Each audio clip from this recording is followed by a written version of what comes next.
Yes, Kenya. Tamu sana, tamu sana, tamu sana, yes. In this video, I want us to have a look at a short clip of Aisha Jumwa. A clip that has been trending since yesterday. In the clip, Aisha Jumwa is being heckled as she tells the people that William Ruto's government has lowered unga flour price from 240 to 180. Let's have a look at the clip before we continue. Lazima tuseme ukweli. Aliyepandisha unga na maisha kuwa magumu ni Raila na Uhuru Kenyatta. Na hao leo Mheshimiwa Ruto miezi 7 ndani ya serikali, kutoka unga 240 leo unga umeshuka umefika 180. 200 haya umeshuka na hujashuka. 240 na 200 ndio leo turuni hiyo. Ni hiyo. Ya, 240 ndio ambayo iko juu. Ni kweli ama si kweli? Serikali ambayo haina upinzani si serikali. Kwa hivyo sisi ambao ni wabunge wa upinzani, mtuache tufanye kazi yetu. Pale mnapokosea tuwe tuko na mdomo ya kuweza kuambia hapa mmekosea na hapa tutaki viwe hivyo. Tumeelewana hivyo? Dakika hii mmetuletea chakula, tunashukuru, lakini bei ya maisha bado iko juu. Bei ya maisha iko wapi? Mmeleta chakula hapa, watatumia chakula leo, lakini baada ya siku 2-3 watakuwa watu wangu wa Malindi hawana kitu chakula. Nasema hivi, wazazi saizi wanatatizika kwa sababu watoto wao kuwapeleka shule. Ninyi saizi mmeshikilia serikali. Mama Aisha, tunajua wewe rais, unapomwambia kitu yasikiliza. Mwambie rais afanye juu chini, tuketi tuzungumze, tujadiliane, tuweke vichwa vyetu pamoja, kwa sababu hii Kenya ni yetu sisi sote. Yes. That was Aisha Jumwa in her home constituency, Malindi, in Kilifi County. So she was being heckled in her home constituency. And the interesting bit about it, Aisha Jumwa had taken relief food to the residents. But even with that, the residents were still brave enough to tell her that she was lying. In this video, I want us to dig deep into that clip, considering the fact that after she was heckled, you are seeing the area member of parliament. In fact, you are seeing the area member of parliament being cheered while Aisha Jumwa is being heckled. I want us to dig deep into this clip, in which I'll explain what it means politically. If you are watching us, but you have not yet subscribed, subscribe, give this video a like. Let me start by saying this. Aisha Jumwa has taken food to residents in her home constituency. So it was naturally expected that the people would be very happy and they could be cheering Aisha Jumwa anytime she spoke. But it appears that even that food is not convincing the residents. They are still brave enough to shout down Aisha Jumwa if they feel she is lying to them. That confirms one thing, that it's not all about food. Residents of Kilifi, and in this case Malindi constituency, they have a bone to crack with William Ruto's government. It's not all about food. There are a lot of complaints or concerns the people of Malindi have with the government. And that's why sometimes I'm persuaded that even if William Ruto was to lower the cost of living, even if he was to sell, or rather even if Unga was to sell at 100 or even 50 bob, some Kenyans naturally hate William Ruto and they hate Kenya Kwanza government because they have this strong belief that it's a government that came to power through the back door. Yes, they believe it's a government that came to power through the back door. That might be influencing the anger we are seeing in Malindi constituency. So it's not all about food. The people just have some serious issues against the government. And then secondly, it's true Aisha Jumwa is lying to those people when she says that Uhuru and Raila Odinga push Unga flour prices to 240.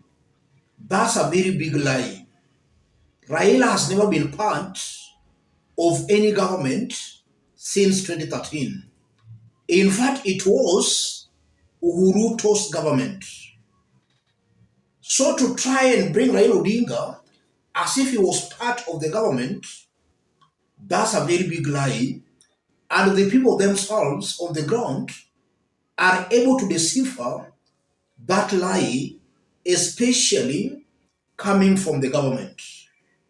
And I'm saying that because it's now a given fact. If you listen to William Ruto and his close allies and their bloggers, not once, not twice, they have been proved as very big liars. So Kenyans on the ground have this feeling that the government is a lying government. And it's actually true that this is a lying government going by the sentiments of Aisha Jumwa. So the people of Malindi were just disapproving the lie by Kenya Kwanza's government. And then thirdly, I'm seeing a very high possibility where the voting patterns have not changed much. Even if an election was to be done today, I'm almost very certain and very sure that Kenyans will still vote somehow the same way as they did vote in 2022 and in 2017. Nothing much has changed, only for some slight variations, but the ground is still intact. I'm seeing the coast still an ODM stronghold, still a Raila Odinga stronghold. And that's why Aisha Jumwa was being heckled, even though she had taken to her people the relief food. Voting patterns have not changed much. That's also something coming out very clearly from that clip of Aisha Jumwa being heckled in her home constituency. Another thing coming out very clearly, the kind of arrogance Aisha Jumwa is addressing the residents of Malindi. Even though she has taken to them food, she's talking to them with a lot of force and with a lot of arrogance. As if now she's pushing them that they must be in government and they must appreciate the government.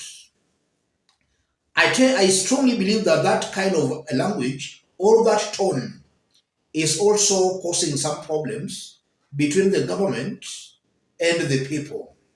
Government should be persuasive, should not use force or lies to endear itself to the people.